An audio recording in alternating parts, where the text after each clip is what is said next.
السلام علیکم ورحمۃ اللہ تعالی وبرکاتہ۔ الحمد للہ رب العالمین والعاقبۃ للمتقین والصلاة والسلام علی سید الانبیاء والمرسلین وعلی آلہ واصحابہ اجمعین، اما بعد فأعوذ باللہ من الشیطان الرجیم، بسم اللہ الرحمن الرحیم۔ ان اول بیت وضع للناس للذی ببکۃ مبارکا وہدی للعالمین فیہ آیات بینات مقام ابراہیم ومن دخلہ کان آمنا وللہ علی الناس حج البیت من استطاع الیہ سبیلا۔ صدق اللہ مولانا العظیم وصدق رسولہ النبی الامین المتین الکریم، ونحن على ذلك لمن الشاهدین والشاکرین والذاکرین والحامدین والحمد للہ رب العالمین۔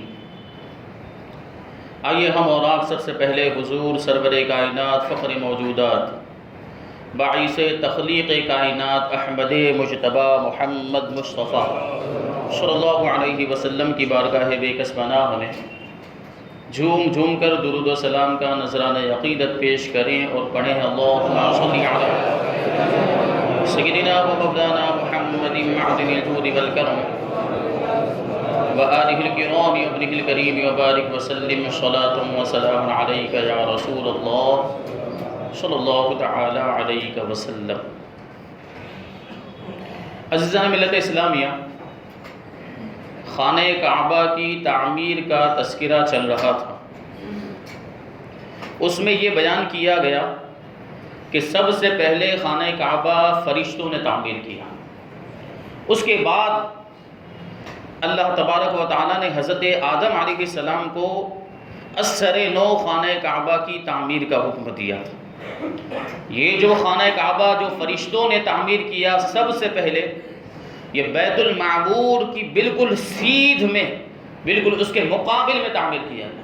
بیت المعمور جو آسمانوں کے اوپر فرشتوں کے طواف کے لیے ایک گھر بنایا گیا تھا، جو میں نے عرض کیا کہ زمین کے فرشتوں نے اللہ کی بارگاہ میں درخواست پیش کی تھی کہ ہمارے لیے بھی کوئی گھر ہونا چاہیے، تو بالکل بیت المعمور کی سیدھ میں زمین پر خانہ کعبہ کی تعمیر کا حکم دیا گیا۔ پھر حضرت آدم علیہ السلام نے اس کی تعمیر کی، پھر طوفان نوح کے وقت اس کی عمارت کو آسمانوں پر اٹھا لیا گیا، پھر ایک ٹیلے کی شکل میں، ایک سرخ ٹیلے کی شکل میں وہ نشانی کے طور پر باقی رہ گیا، لوگ اسی ٹیلے کا طواف کیا کرتے تھے۔ پھر حضرت ابراہیم علیہ السلام کا دور آیا تو اللہ تبارک و تعالیٰ نے حضرت ابراہیم علیہ السلام کو حضرت آدم کی بنیادوں پر دوبارہ خانہ کعبہ کو تعمیر کرنے کا حکم دیا۔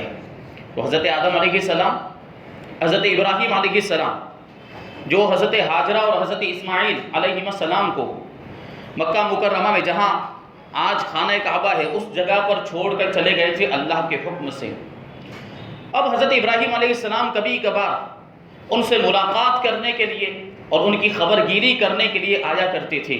ایک مرتبہ حضرت ابراہیم علیہ السلام تشریف لائے تو دیکھا کہ حضرت اسماعیل علیہ السلام زمزم کے کنویں کے قریب ایک درخت کے نیچے بیٹھے ہوئے اپنے تیر درست کر رہے ہیں۔ حضرت ابراہیم نے حضرت اسماعیل کے قریب جا کر ان کو بغل گیر کیا، ان کو گلے لگایا اور ان سے ارشاد فرمایا کہ اللہ تبارک و تعالیٰ نے مجھے ایک کام کا حکم دیا ہے۔ تو حضرت اسماعیل علیہ السلام فرما بردار بیٹے تھے، پوچھے بغیر ہی کہتے ہیں کہ جو بھی اللہ نے حکم دیا ہے آپ اس پر عمل کیجیے۔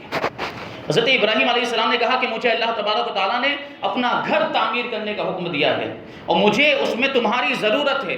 تو حضرت اسماعیل علیہ السلام کہتے ہیں کہ میں ضرور آپ کی مدد کروں گا۔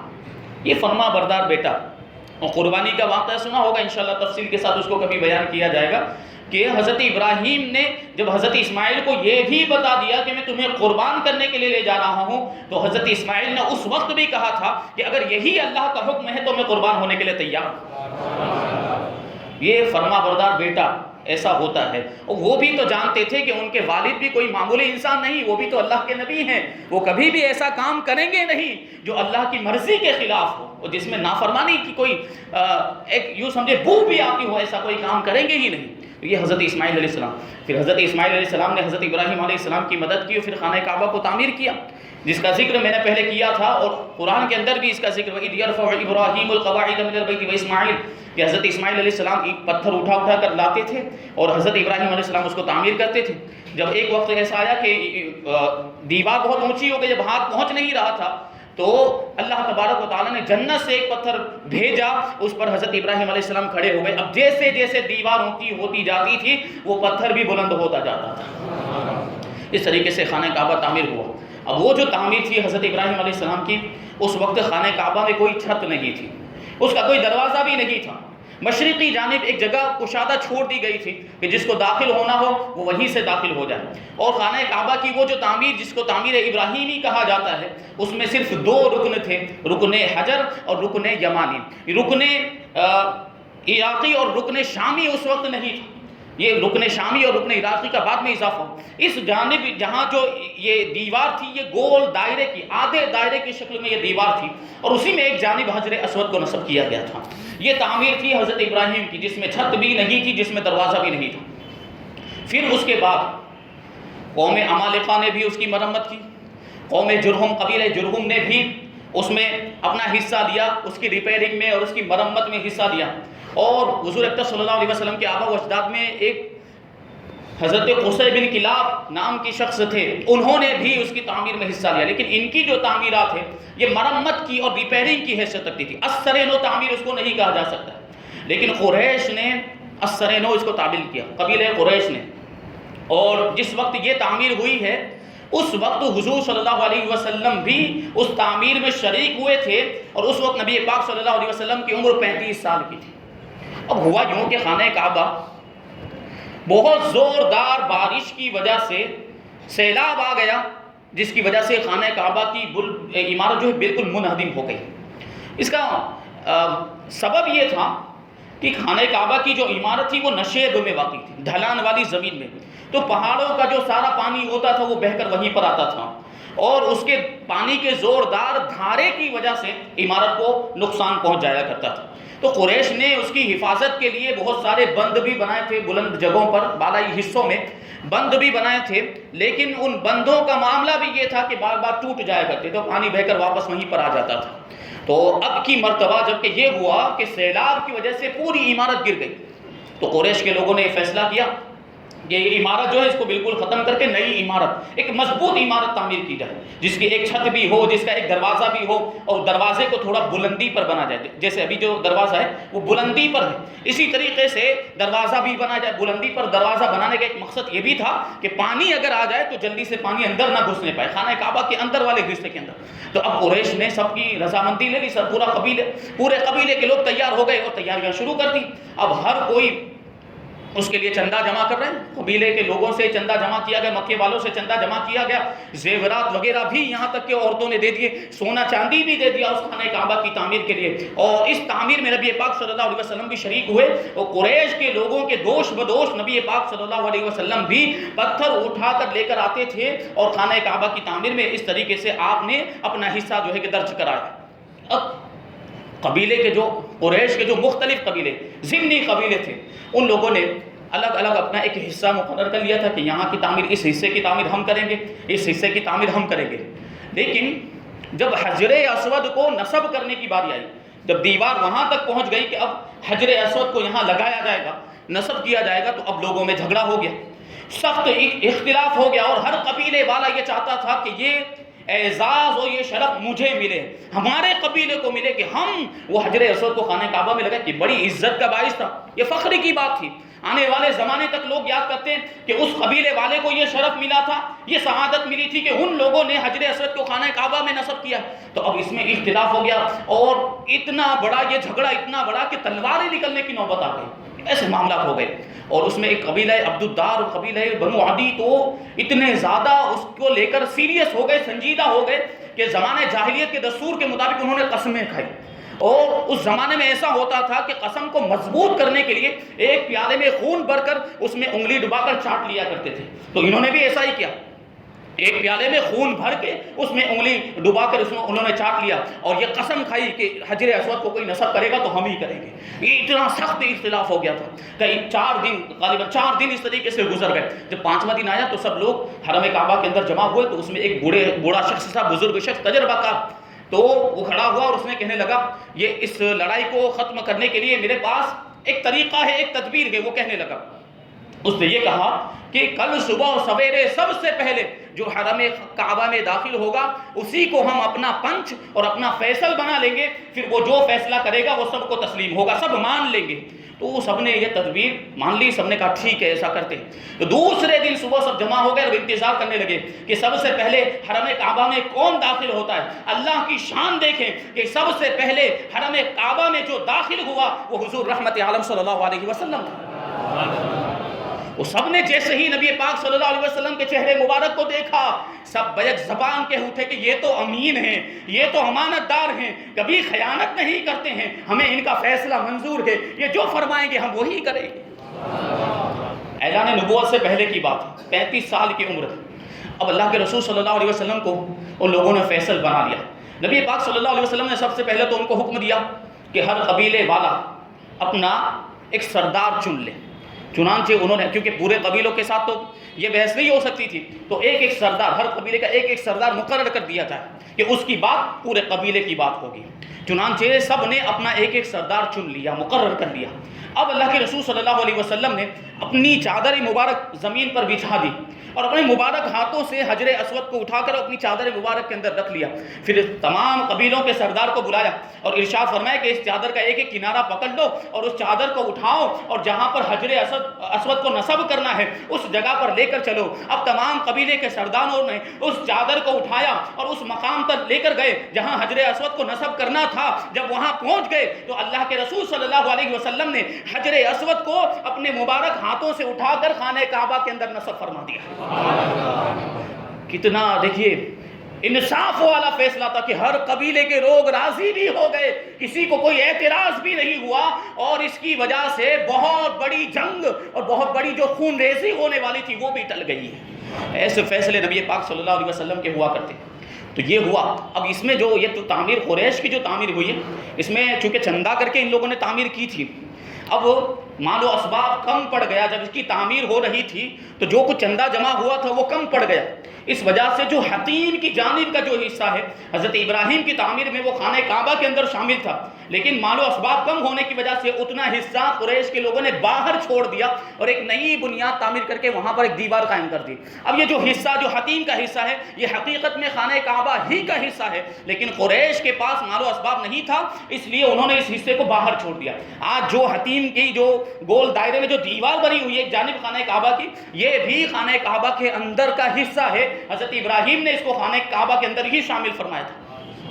یہی وجہ ہے کہ جب رسول اللہ صلی اللہ علیہ وسلم عمرہ کرنے کے لیے تشریف لے جاتے یا جب حج کرنے کے لیے تشریف لے گئے تو وہ جو کنارے جو حتیم کے دونوں کونے ہیں, حتیم کی جانب جو دونوں کونے ہیں, ان کونوں کو نبی پاک صلی اللہ علیہ وسلم ہاتھ نہیں لگاتے تھے. جو دوسرے کونے ہیں ان کو ہاتھ لگاتے تھے اور ارشاد فرمایا تھا پوچھنے پر کہ یہ مکمل حضرت ابراہیم کی تعمیر کے مطابق نہیں. تو حضرت عائشہ نے عرض کیا تھا یا رسول اللہ آپ کیوں اس کو شامل نہیں کر دیتے؟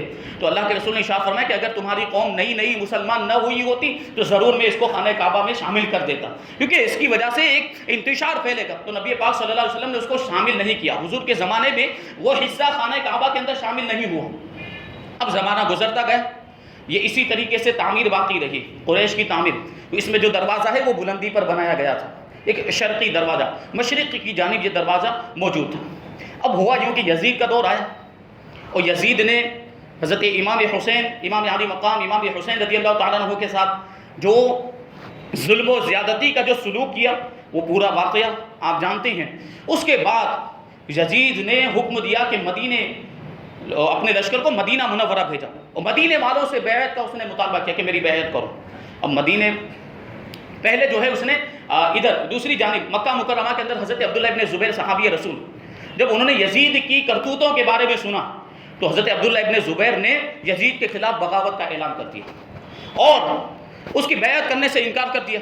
اپنے احباب کو, اپنے چاہنے والوں کو جمع کیا مکہ مکرمہ کے اندر, حرم کعبہ کے اندر سب کو جمع کیا اور سب کے سامنے یزید کی خرابیاں بیان کی کہ وہ فاسق و فاجر ہے، شرابی کبابی ہے اور اس طریقے سے اس کے معاملات ہیں، وہ خلیفہ بننے کے لائق نہیں، اس کی بیعت نہیں کرنی چاہیے۔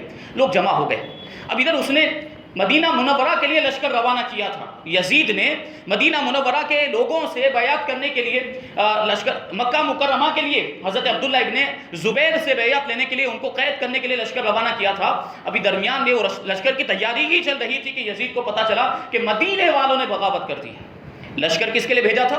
حضرت عبداللہ ابن زبیر کے لیے تیار کر رہا تھا وہ لشکر، لیکن ادھر مدینے والوں نے بغاوت کر دی اور جو مدینہ منورہ کے اندر بنو امیہ، خاندان بنو امیہ کے جو افراد تھے، مدینے والوں نے سب کو مدینے سے نکال دیا۔ حضرت عثمان غنی رضی اللہ تعالیٰ عنہ کے خاندان والوں کو رہنے دیا، باقی سب کو نکال دیا۔ اب جب یزید کو یہ پتا چلا تو اس نے لشکر کو واپس بلایا کہ ابھی مکہ مت جاؤ، پہلے مدینہ منورہ جاؤ، ان کی سرکوبی کرو، جو بھی ہم سے باغی ہو گیا، جس نے بھی ہم سے بغاوت کی ہے، اس کو موت کے گھاٹ اتار دو۔ تو یہ لشکر پہلے مدینہ منورہ گیا اور وہ قتل عام کیا ہے، وہ خون ریزی کی ہے کہ تقریباً 700 صحابہ کرام کو ان لوگوں نے شہید کیا ہے، اور تقریباً تابعین اور دیگر حضرات کو ملا کر 10,000 لوگوں کو انہوں نے شہید کیا ہے یزیدیوں نے۔ یہ ظلم و ستم ڈھایا۔ ایسا معاملہ تھا کہ مدینہ منورہ کی گلیوں کے اندر جو نالیاں تھیں، ان نالیوں میں پانی کی جگہ پہ خون بہ رہا تھا۔ یہ ظلم و ستم کیا یزیدیوں نے۔ اب جب یہاں فتح ہو گئے تو یزید نے حکم دیا، حسین ابن نمیر ان کا سپہ سالار تھا، کہ اب مکہ مکرمہ جاؤ اور عبداللہ ابن زبیر سے مقابلہ کرو۔ حضرت عبداللہ ابن زبیر رضی اللہ تعالیٰ عنہ اپنا حلقہ بنائے ہوئے اپنے چاہنے والوں کو تیار تھے، لے کر تیار تھے اس کا مقابلہ کرنے کے لیے۔ اب حسین ابن نمیر یہ پورا لشکر لے کے مکہ مکرمہ پہنچا۔ اب دونوں لشکر آمنے سامنے، دونوں فوجیں آمنے سامنے۔ حضرت عبداللہ ابن زبیر حرم کعبہ کے اندر منحصر ہو گئے، محصور ہو گئے، اور چاروں طرف سے یزیدی لشکر نے حضرت عبداللہ ابن زبیر اور آپ کے ساتھیوں کو گھیر لیا۔ اب ادھر سے حملے ہو رہے ہیں، ادھر سے وہ جوابی کارروائی کر رہے ہیں۔ شام ہو گئی لیکن شکست اور فتح کا کوئی فیصلہ نہیں ہو پایا۔ دوسرے دن جو یزیدی لشکر تھا، ہم لوگوں نے کیا کیا کہ جبل ابو قبیس، وہاں پر یہ منجنیق لے کر گئے۔ منجنیق کو پتھر پھینکنے کی جو مشین، جس میں وہ گلیل کی طرح پتھر جو ہے کہ رکھا جاتا ہے، پھر اس کو کھینچ کر جو ربڑ کی طرح لمبا ہوتا ہے، پھر اس کو پھینکا جاتا ہے پتھر، اس میں پتھر ڈال ڈال کر انہوں نے پھینکنے شروع کر دیے۔ اب حضرت عبداللہ ابن زبیر اور ان کے ساتھی کہاں پر موجود تھے؟ خانہ کعبہ کے صحن کے اندر موجود تھے۔ تو ان کے پتھر پھینکنے کی وجہ سے پورا صحن کعبہ پتھروں سے بھر گیا، یہاں تک کہ پتھر لگنے کی وجہ سے خانہ کعبہ کی دیوار کو بھی نقصان ہوا، خانہ کعبہ کی چھت بھی گر گئی، اور خانہ کعبہ کا غلاف جو تھا، انہوں نے پھر یہ نہیں کیا کہ صرف پتھر پھینکے ہو، بلکہ روئی، گندک اور رال یہ اس کے گولے بنائے اور اس میں آگ لگا کر وہ آگ کے گولے بھی پھینکے، جس کی وجہ سے خانہ کعبہ کے غلاف میں آگ لگ گئی اور خانہ کعبہ کی عمارت جلنے لگ گئی اور خانہ کعبہ کی چھت بھی گر گئی، یہاں تک کہ وہ دمبا جو حضرت اسماعیل علیہ السلام کی جگہ پر حضرت ابراہیم علیہ السلام نے ذبح کیا تھا، اس کے سینگ اس وقت تک محفوظ کر کے خانہ کعبہ میں لٹکائے ہوئے تھے، اس آگ کی وجہ سے وہ سینگ بھی جل کر ختم ہو گئے۔ ایسے ظلم و ستم ڈھائے یزیدی لشکر نے۔ اب یہ خانہ کعبہ کی عمارت میں آگ لگ گئی اور عمارت اتنی کمزور ہو گئی کہ اب کوئی کبوتر بھی بیٹھتا تھا تو پتھر گرنے لگ جاتے تھے، اتنی کمزور ہو گئی۔ آخرکار یہ محاصرہ جاری رہا 27 دن تک۔ تو ایک دن کسی نے آ کر خبر دی کہ جس کے لیے تم لڑ رہے ہو وہ تو مر گیا، جس کی بیعت کرنے سے عبداللہ ابن زبیر نے انکار کر دیا ہے، وہ یزید تو مر گیا شہر حمص میں، وہ مر گیا ہے، تم اب کس کے لیے لڑ رہے ہو؟ تو بہت سمجھایا گیا، بار بار یہ بات بتائی گئی، تو حسین ابن نمیر کو سمجھ میں آیا کہ اب یزید تو مر گیا ہے، تو اب لڑ کے فائدہ کیا ہے؟ آخرکار وہ لوگ واپس ہو گئے۔ وہ جنگ کا جو معاملہ تھا، یہ جو جنگ خانہ کعبہ کو جو آگ لگی ہے وہ 3 ربیع الاول ہجری 64 میں، اور یہ جو لشکر واپس ہوا ہے یہ 5 ربیع الثانی ہجری 64 میں حسین ابن نمیر وہاں سے واپس ہوا۔ اب حضرت عبداللہ ابن زبیر وہاں خانہ میں کعبہ میں سب کو جمع کیا، اور سب کو جمع کرنے کے بعد آپ نے مشورہ کیا کہ دیکھو خانہ کعبہ کی عمارت جل گئی ہے اور بہت کمزور ہو گئی ہے، اور اس عمارت کو اثر نو تعمیر کرنے کی ضرورت ہے۔ میرا ہدایت یہ ہے کہ اس خانہ کعبہ کی جو عمارت ہے، یہ جلی ہوئی عمارت، کمزور عمارت ہے، اس کو گرا دیا جائے اور اثر نو تعمیر کیا جائے۔ تو بہت سے لوگوں نے اس کی مخالفت کی، ان میں پیش حضرت عبداللہ ابن عباس صحابی رسول رضی اللہ تعالیٰ عنہ، انہوں نے ارشاد فرمایا کہ خانہ کعبہ کو اسی حالت پر باقی رکھا جائے جس حالت پر رسول اللہ چھوڑ کر گئے، کہ اگر ہم نے اس میں چھیڑ چھانی کی تو آنے والے حکمران اپنی مرضی کے مطابق اس میں کچھ نہ کچھ رد و بدل کرتے ہی رہیں گے، ہر نیا آنے والا بادشاہ اپنے اعتبار سے تعمیر کرتا ہی رہے گا اور اس کا احترام اس طریقے سے پامال ہوتا رہے گا۔ تو میری رائے یہ ہے، میرا مشورہ یہ ہے کہ اسی حالت پر باقی رکھا جائے، ہاں جو مرمت کی ضرورت ہے وہ مرمت کر دی جائے۔ حضرت عبداللہ ابن عباس رضی اللہ تعالیٰ عنہ کا یہ مشورہ تھا۔ اب حضرت عبداللہ ابن زبیر رضی اللہ تعالیٰ عنہ سب سے مشورہ کرتے رہے اور سب سے پوچھتے رہے کہ میرا ارادہ یہ ہے کہ اس عمارت کو، کیونکہ عمارت بہت زیادہ کمزور ہو گئی تھی، تو ایک مرتبہ حضرت عبداللہ ابن زبیر نے یوں ارشاد فرمایا کہ کوئی شخص اپنے ماں باپ کے گھر میں بار بار پیوند لگانا پسند نہیں کرتا ہے. اپنے ماں باپ کا جو گھر اسے ملا ہوا ہوتا ہے وہ یہ نہیں چاہتا کہ بار بار اس کی ریپیئرنگ کرتا رہے، مرمت کرتا رہے، کبھی نہ کبھی تو اس کو پورے طور پر توڑ کر نئے سرے سے اس کو تعمیر کرتا ہے. تو خانہ کعبہ کو جو اللہ کا گھر ہے اس میں پیوند لگانا میں کیسے گوارا کر سکتا ہوں؟ یہ حضرت عبداللہ ابن زبیر نے کہا. پھر ارشاد فرمایا کہ خانہ کعبہ کی عمارت بہت زیادہ کمزور ہو گئی ہے کہ اب کوئی کبوتر بھی بیٹھتا ہے تو مٹی گرنے لگتی ہے اور اینٹیں گرنے لگ جاتی ہیں. حضرت عبداللہ ابن زبیر نے پھر کئی دن انتظار کیا، لوگوں سے مشورہ کیا، آخرکار آپ نے فیصلہ کیا کہ خانہ کعبہ کی عمارت کو گرا دیا جائے اور اثر نو تعمیر کیا جائے. اب یہ بھی تعمیر کا سلسلہ شروع ہوا اور خانہ کعبہ کی عمارت بن کے تیار ہو گئی. اس میں حضرت عبداللہ ابن زبیر رضی اللہ تعالیٰ عنہ نے 2 دروازے بنائے تھے. خانہ کعبہ کے اندر 2 دروازے، ایک مغرب کی جانب اور ایک مشرق کی جانب، 2 دروازے بنائے تھے اور خانہ کعبہ کی چھت بھی بنائی حضرت عبداللہ ابن زبیر نے. اور یہ جو دروازے تھے وہ زمین سے ملے ہوئے تھے، زمین سے متصل، اونچائی پر نہیں تھے، آسانی سے لوگ اندر داخل ہو سکتے تھے اور باہر بھی نکل سکتے تھے. 2 دروازے بنانے کا ایک مقصد بھی یہ تھا کہ مغربی دروازے سے لوگ داخل ہوتے تھے اور مشرقی دروازے سے نکل جایا کرتے تھے. اور لوگوں کو عام اجازت تھی اس زمانے میں خانہ کعبہ کے اندر داخل ہونے کی. جو اصلی عمارت ہے، جو چوکور شکل کی جو عمارت ہے، اس میں داخل ہونے کی لوگوں کو عام اجازت تھی کہ کوئی بھی خانہ کعبہ کے اندر داخل ہوتا تھا اور دوسرے دروازے سے نکل جایا کرتا تھا. یہ شرف اور یہ سعادت عام طور پر اس زمانے میں جو بھی حج کرنے یا عمرہ کرنے کے لیے جاتا تھا اس کو نصیب ہوتی تھی. لیکن بعد میں لوگوں نے یہ خانہ کعبہ کے اوپر پابندی لگا دی. جب بہت زیادہ بھیڑ ہونے لگ گئی تو خانہ کعبہ کے دروازے کو بند کر دیا گیا. مخصوص ایام میں ہی وہ دروازہ کھولا جاتا ہے اور سب کو اندر جانے کی اجازت بھی نہیں ملتی. جو خوش نصیب ہوتے ہیں انہی کو اندر جانے کا شرف ملتا ہے اور اندر جانے کی توفیق ملتی ہے. تو یہ 2 دروازے حضرت عبداللہ ابن زبیر نے بنائے تھے. اب جب خانہ کعبہ کی تعمیر مکمل ہو گئی تو حضرت عبداللہ ابن زبیر نے خانہ کعبہ کی عمارت کے اندر خوشبو کا انتظام کیا.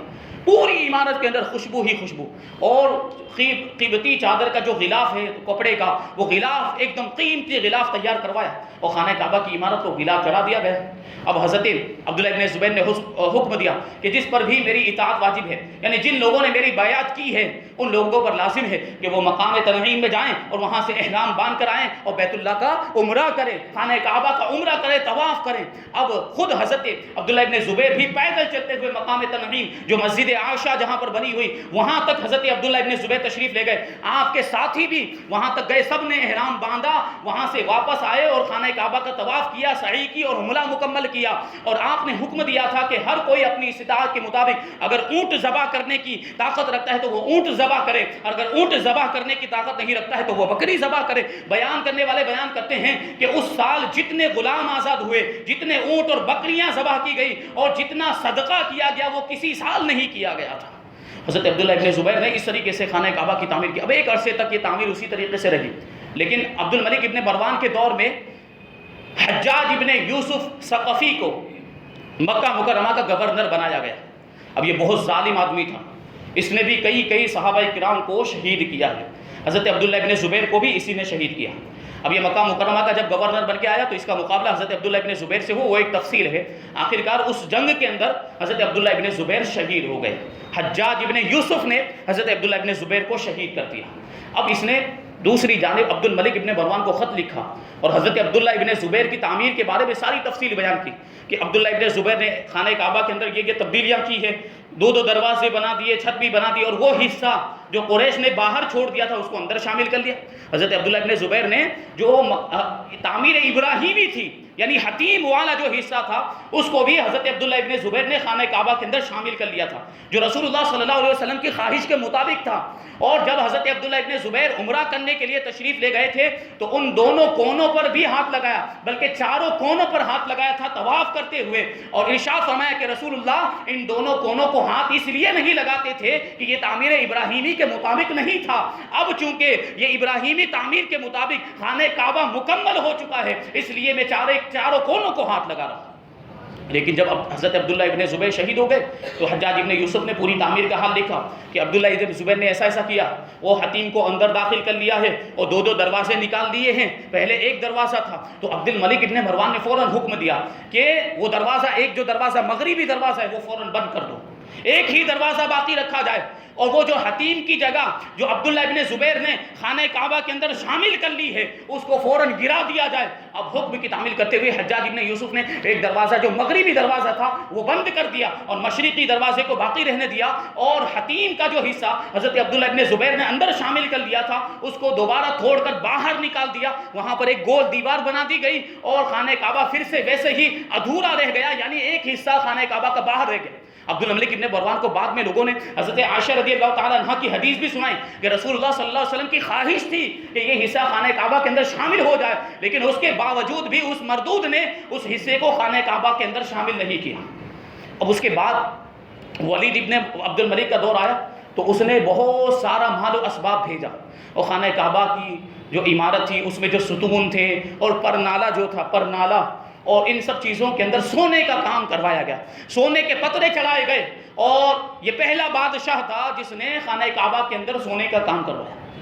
یہ خانہ کعبہ کی تعمیر کے مراحل حجاج ابن یوسف نے اس طریقے سے اس میں ترمیم کی۔ اس کے بعد ایک زمانے کے بعد اسی طریقے سے خانہ کعبہ اسی حالت پر باقی رہا، لیکن عثمانی بادشاہ جو ترکی بادشاہ تھا وہ سلطان مراد رابع، اس کے زمانے میں بھی خانہ کعبہ کی تعمیر کی ضرورت پیش آئی، تو 1630 میں 1640 میں اس کا انتقال ہوا ہے سلطان مراد رابع کا، اس نے 1630 عیسوی میں خانہ کعبہ کی تعمیر کروائی ہے اپنے اعتبار سے۔ آج جو ہمارے سامنے خانہ کعبہ موجود ہے جس شکل میں موجود ہے یہ سلطان مراد رابع کی تعمیر ہے۔ 1630 عیسوی میں یہ تعمیر ہوئی، اور اس نے یہ کیا تھا کہ جو حجر اسود والا جو حصہ ہے جہاں پر حجر اسود لگا ہوا ہے اس کو چھوڑ کر پورا خانہ کعبہ از سر نو تعمیر کروایا تھا۔